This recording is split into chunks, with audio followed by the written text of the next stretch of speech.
Hello everybody, it's Holistic Health, Mind, Body, and Soul. So today's video is going to be a discussion about evolution, okay? We'll talk about some of the different kind of aspects of the modern theory, what we call neo-Darwinian evolution. And I'm going to be talking about why you don't have to follow it. You don't have to look at it as fact. In fact, I think it's important to think critically about these things on our own, ask questions, think about what makes sense, and kind of turn it around on some of these people who are very strong advocates for these theories, because they will oftentimes present it as if there's no faith required to, believe in evolution. It's all fact and evidence-based. And so there's kind of this high ground that they take a lot of times. It's in the textbooks, it's ingrained into our lives and our education systems. And so it's become sort of the leading explanation for where the complexity of life, and I'll even be more specific, it tries to explain, where we come from, human beings.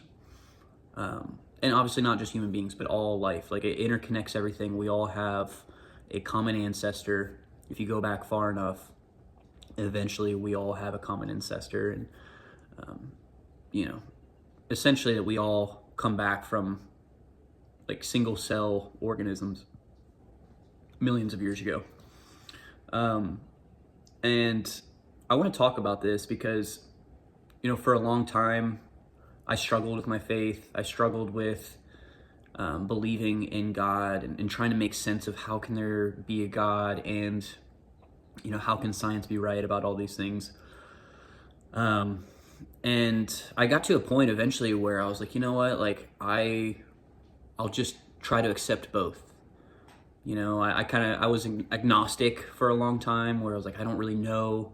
I was not well versed in scripture. I had gone through the Bible, but nothing, like the way that I do now, with a different heart posture and a different perspective. Oftentimes Christians can be accused of being closed-minded and oh, how do you just accept this? And you just use God because you don't know science like I do. I have all this education and I know all this stuff, and so I don't need God. I just know there's a certain set of processes that have led up to this point that we're in to explain everything that we see. There's no need for a designer, which we'll kind of come back around to all these things, but how absurd that really is to assert the notion that we don't need a designer. There's no evidence of a designer. I don't know. I guess I kind of look at that where it's I couldn't imagine going to see the Eiffel Tower and then just saying that there doesn't need to be a designer. Trying to think in terms of if this pile of rubble just sits here for long enough, eventually it'll become a very complex, aesthetically appealing, functional, efficient and useful design. But there's no designer. And so we can kind of use that same concept, that same premise too, when we're talking about life. It's where do these things come from? Where do these designs, I'll keep saying the word design because that's what it is. We can see patterns. I say the word design because we can see a clear pattern, right? And so evolutionists will use that as evidence to say that we all come from the same common ancestor. But I want to kind of break down as to why I think it actually is more evidence to suggest that it's a designer, right? You think about an architect or an engineer who uses a blueprint, right? He's not gonna change on that. He has something that works. Why change from that? Why deviate from using the materials that work, from using the design, the patterns that work? And so that's kind of how I look at it. I look at it as there's a clear indication of an architect, of a designer, of an engineer, however you want to look at it, all the above. So let's kind of start with kind of comparing. I want to kind of, set up clear distinguishment between neo-Darwinian evolution and something like natural selection. Is oftentimes I see gets conflated, where a lot of people, they understand that there's a relationship between the theory of evolution and what we talk about as natural selection. But I don't think a lot of people truly understand that there's fundamental differences between the two, and there's not necessarily a direct link. In terms of what I mean by that is that just because we can observe natural selection is not proof, therefore, of macro evolution. And when I say macro, I mean you can't use natural selection to support the idea that one species can turn into another species. And so let's kind of dive into that just real quick. I don't want to get like too technical or sciencey, and I just want to kind of keep it relatively surface level and think about this in intuitive terms, and just kind of let you guys do your own research, let you guys ask your own questions. But that's kind of what I want to promote here is some deeper levels of thinking and questioning from an intuitive standpoint. So natural selection, as we know, right, there's a selection process of the gene pool where, you could think of it like survival of the fittest. If you have a pool of animals, we'll say the same species, right, the ones that survive and go on are the ones that get selected, right, the ones that bode well for their environments. Okay, so, and we've seen this with numerous examples. We have proof of this. We've observed it, where we can see maybe different spotted colored moths, or different deviations within a type of animal. In Hebrew, they call them baramin. So it's like, that's a very distinct species. That species of animals, just like as we see with human beings, right? It's like we see different colors, different shapes and sizes, different features, but they're still human beings. We see that with all kinds of animals. But the key thing, not to get too sciencey or anything, but that incorporates a set of information that is already there, and there's a selection process of those genes from a pool of, think of it like a code, the DNA structures and code. They're selecting the ones that are advantageous for the environment, right? But the thing is that information is already present, okay? And this is important because the idea of evolution, to go from one species to another, requires the addition of new information, right? So like a coder adding more code. So again, natural selection, you're selecting from what's already there, right? And then evolution, you need, and I want to be clear too, it's not just adding new information. The new information has to be extremely complex, right? The amount of energy that it takes to add this information, but then not just add this information, but it has to be good information, useful information. I challenge you to look into, some of the ideas of, like, there's a term called de-evolution, which is kind of this idea of like, in fact, there's evidence to suggest that this process takes us further away. Like, we actually lose advantages through the evolutionary process. So, in other words, as information gets added, it's not going to help. And this mathematically makes sense, right? Because it's kind of, I don't know, I just off the top of my head, it's like Thomas Edison says, it's like, there's almost infinite ways, 1 million plus ways, whatever, to not light a light bulb. There's only one, or maybe a select few ways to successfully get the light bulb to function. And so when we think about that in terms of evolution, it's mathematically extremely improbable to add in new code, new information, and it be functionally sound, particularly when we're starting with the underlying assumption that there is no designer or coder to begin with, right? It's just this random process. Now, this is where they try to kind of add in the millions of years and integrate it back into natural selection. But again, there has to be that setup to begin with for it to be naturally selected. And so I think there's this kind of like clever play where it's like, oh, like if you just add enough time and etc. Here's the problem that I also see with that from an intuitive standpoint is that, okay, let's just kind of go with that. Why do we not see millions, if not billions plus, of intermediary species? Why is there such distinction, right? Well, people will claim that there's like this stasis, right? Like eventually like what happens is like things get stabilized. And so like, oh, well, we're in a period of stabilization.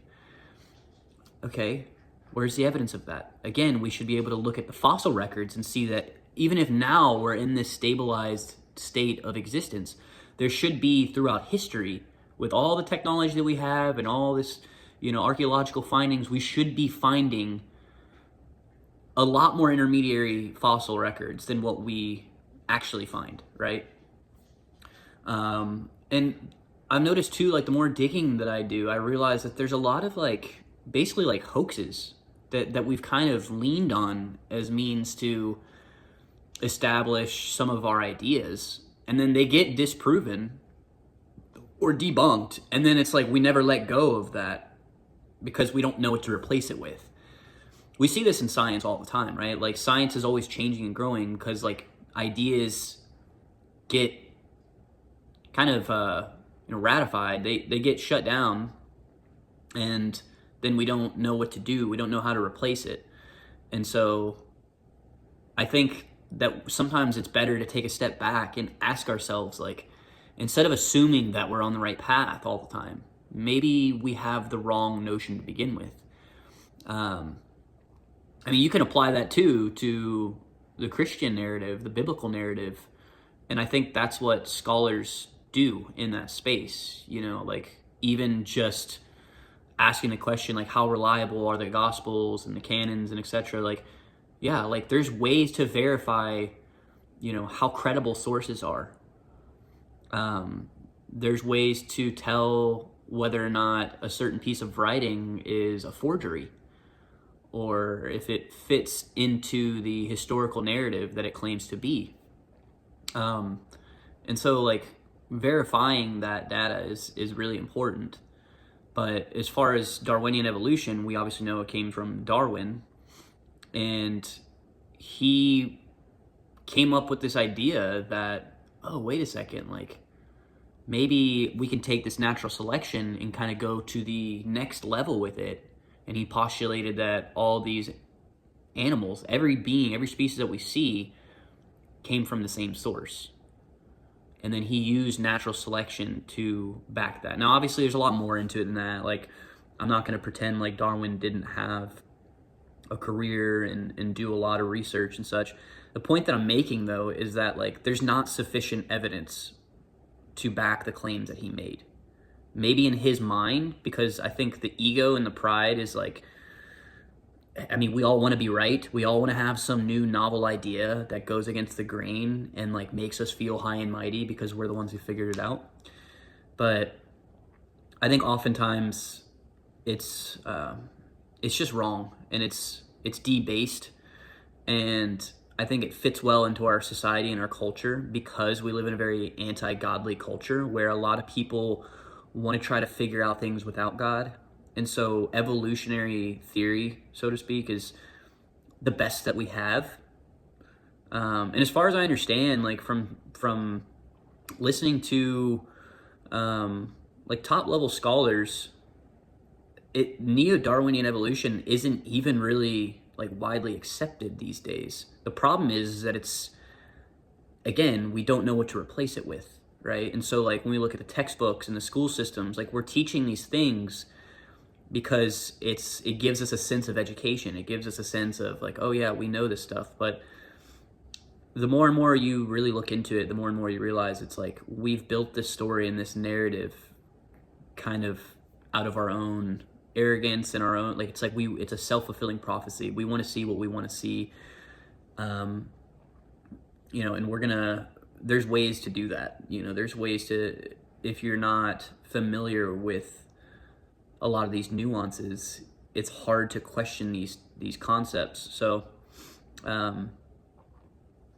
yeah, I mean, I think when you start opening your mind to thinking outside of the box and not just thinking like in a place of, oh yeah, like evolution, it makes sense, because that was me for a long time. Like, it makes sense. Like, I can't question evolution. I can question God. I can question whether or not there is a creator from like this philosophical standpoint, but I can't question, evolution, whether or not we all come from the same single cell organisms. So I think it's been programmed into us. And it's funny because like you hear it on the other side. It's like, oh, like you're just brainwashed Christians. Like, you don't think for yourselves. Like, I mean, there's certain things that are observable. There's certain metrics, and there's certain methodologies that we can use, again, to test the reliability of historical documents. So I'm not sitting here claiming that, oh, you don't need faith to believe in God. I'm saying that it actually makes way more sense that there's a designer than that all life comes from non-life, because that doesn't make any sense. And I think that there's a lot more faith required to follow a lot of the, I'll call mainstream, scientific theories.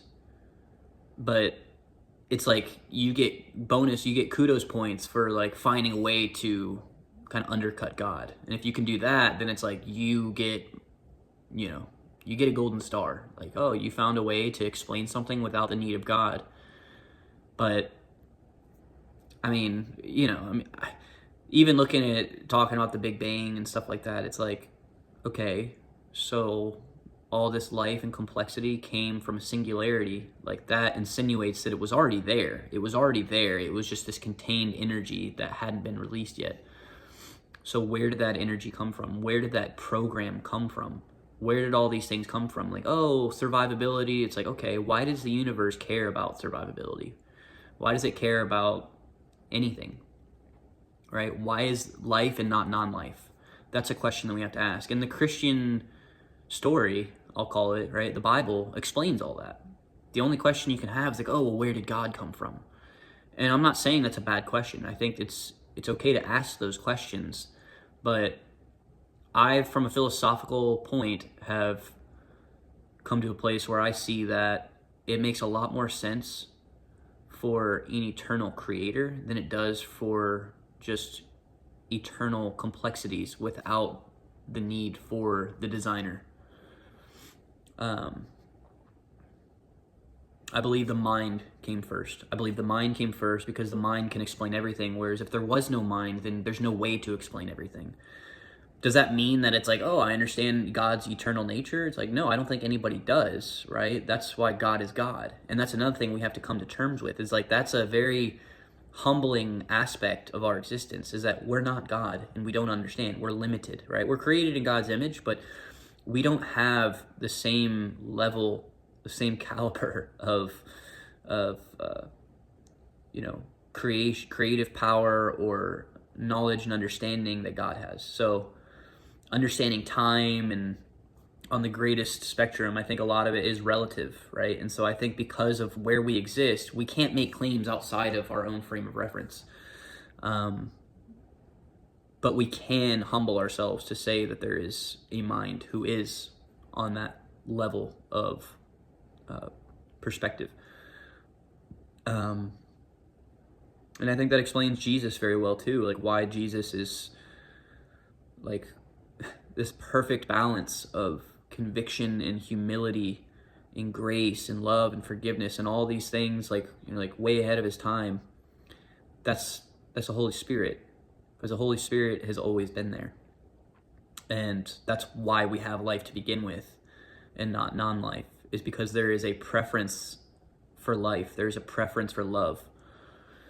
Doesn't mean that evil or hatred don't exist. It just means that love transcends all those things. It means that life transcends all those things. We prefer life. It's why we hold on dearly to our life, but we have to understand that the spirit transcends the flesh, right? So this flesh, it's kind of the basis of materialism. Like we cling on to this material, to this matter, right? But the spirit is not of matter. The spirit is something that has existed forever. And when I start thinking in those terms too, it helps me understand how God can be eternal, is because God is not matter, right? Jesus Christ, that's why you have different parts of the Godhead too, is because Jesus Christ existed in the flesh, right? But he was also God. All right, we're just humans, right? We have spirit, obviously, but our spirit can oftentimes be led astray. We have spiritual weaknesses, whereas Jesus Christ is the full strength. He is the chief cornerstone. He is the way, the truth, and the life.